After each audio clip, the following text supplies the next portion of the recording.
Itong ating pagsamba, ang gusto ko'y lumawak ang inyong kaalaman tungkol sa pagkilala sa Diyos. Dahil sa karamihan ng relihiyon sa panahong ito, nakapagbibigay ng iba't ibang turo, iba't ibang aral, na ang mga turong iyon ay nakapaghahatid sa tao sa kamalian. Sapagkat pagka ang paglilingkod ng tao'y hindi nakasalig sa gusto ng Diyos, sa aral ng Diyos, ang gayong paglilingkod ay masama. Yun ni ipinagkakasala at hindi lamang hindi pagiging dapatin yung kundi parurusahan, sapagkat yun ay maling pananampalataya. At ang lahat ng maling pananampalataya ibinibilang ng Diyos na kasalanan. Kaya yung mga iglesia ni Kristo, tinuturuan sila na huwag maniniwala sa tao pag ang pinag-uusapan aral ng Diyos.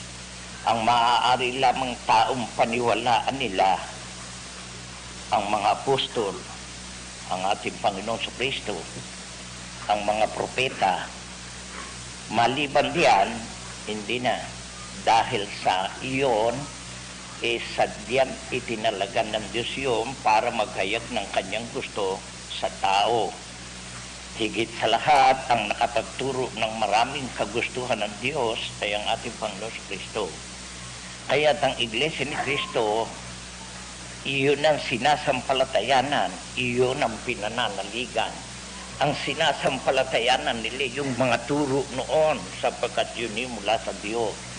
Kaya hindi pinahihintulot sa Iglesia ni Kristo sa pagsasalita, magsalita ng kanyang bawat maibigan. Ang kailangan sa pagsasalita, basahin yung aral ng Diyos.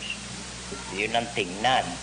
Kung ano yung sinasabi roon, yun ang dapat sundin. Hindi mabuti yung taong nag-iisplika, nagpapaliwanag, hindi ganyan. Dahil diyan, bago ako naging Iglesia ni Kristo, Katoliko muna ako. Pagkat ako'y nung maliit pa, pinabinyagan ako ng aking magulang. Ang aking magulang ay Katolikong tunay, tumutupad ng pagkakatoliko. Hindi lamang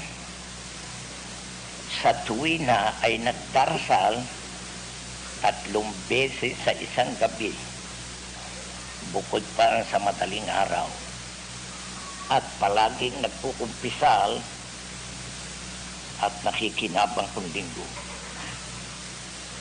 Ang dahilan, sapagkat kami lahi ng mga pari, at ang nagpalaki sa akin ay yan. Kaya't ako ay naging tunay na Katoliko noong nagdaang panahon.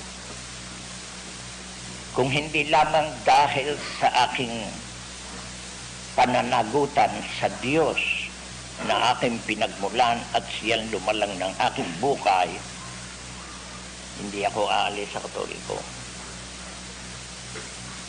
Ngayon, sapagkat dapat mapaibabaw sa lahat ang pagtingin at pagkilala ng tao sa Diyos, higit kanginuman, mabigat man sa loob ko yon, sapagkat nawalay ako sa aking mga kamag-anak at ako'y pinaratangan tuloy ng sari-sari at ako'y inusig sa paniniwala nilang kung ako'y kanilang usigin, ako'y hihiwalay.